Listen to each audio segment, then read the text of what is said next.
Good morning. It's Friday, October 28th, and today I want to talk about a remarkable document. A document that has been in existence since 1787, and that's the United States Constitution. And it's a very, very rare document because when it was written, there were very few documents of its kind that had ever been written. And since it's been written, the average lifespan of a constitution has only been 17 years. And our constitution has lasted close to 250 years. Why? Well, part of the problem is it's extremely difficult to change it, modify it, add anything to it. Over the course of its life, there have been 10,000 or more amendments to the Constitution suggested. And in that amount of time, only about 17 of them have really passed, have been added to the Constitution. And in reality, there really hasn't been any significant change to the Constitution since 1971. And that's a half a century ago. And why? Why is it that way in the United States?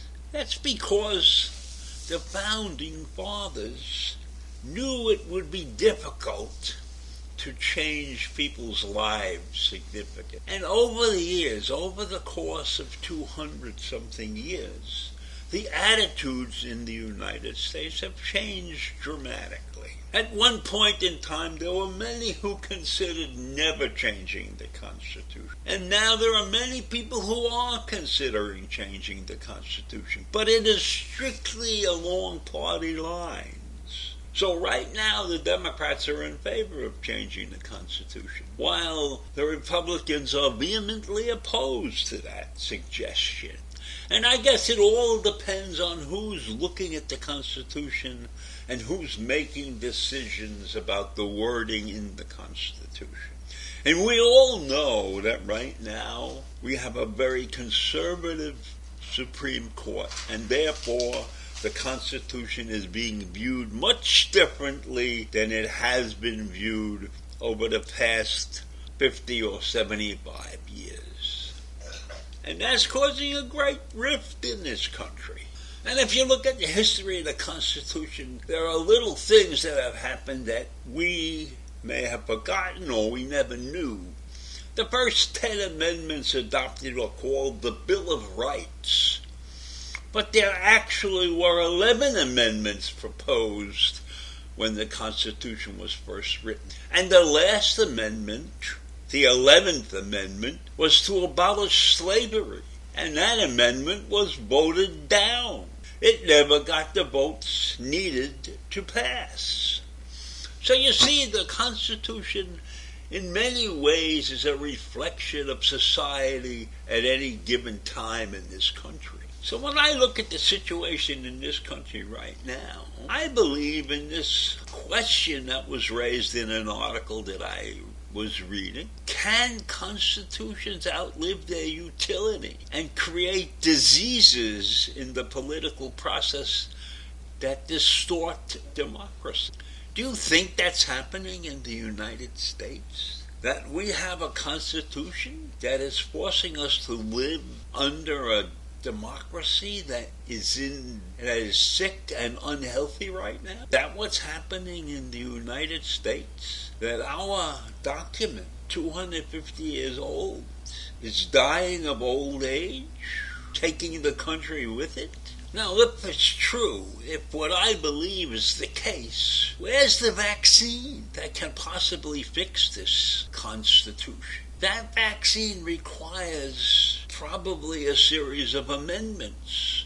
But as I said before, it is extremely difficult to get an amendment passed. But I think it's time for a thorough review. It's time to take a stethoscope to the Constitution and figure out how sick it is and what can be done to make it a healthy, living, breathing document. Or are we going to live another 250 years with a document in failing health? Now, maybe I'm being overreacting somewhat, but I suspect that the difference in the Constitution is very much dependent on the population that exists in this country at any particular moment.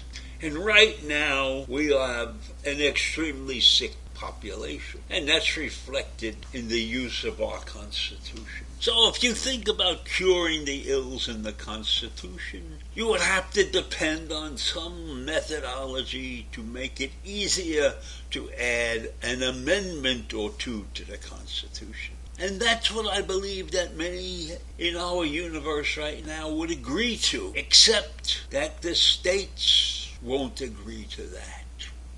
There are many states that have minority populations that don't want changes to the Constitution because they are content with the illness that's running rampant through it right now.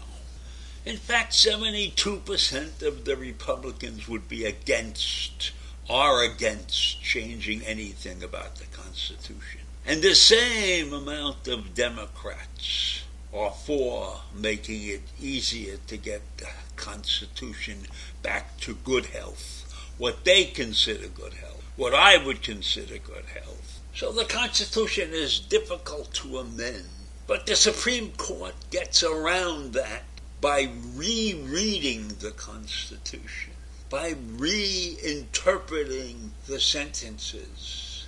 Nowhere in the Constitution does it mention guns or anything.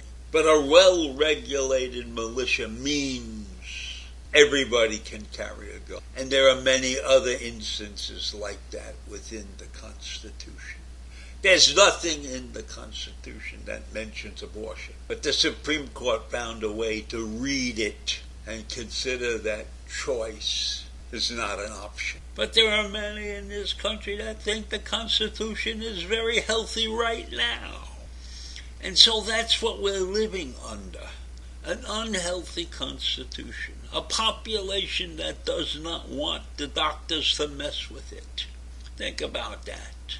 The Constitution lying on its deathbed, and we can't fix it. We don't have the knowledge. And that knowledge comes from having a useful majority. So I leave you with those crazy thoughts. Think of the Constitution lying in a hospital bed, bandaged and bleeding, and nobody up there ready to sew the stitches. Have a great day. Bye.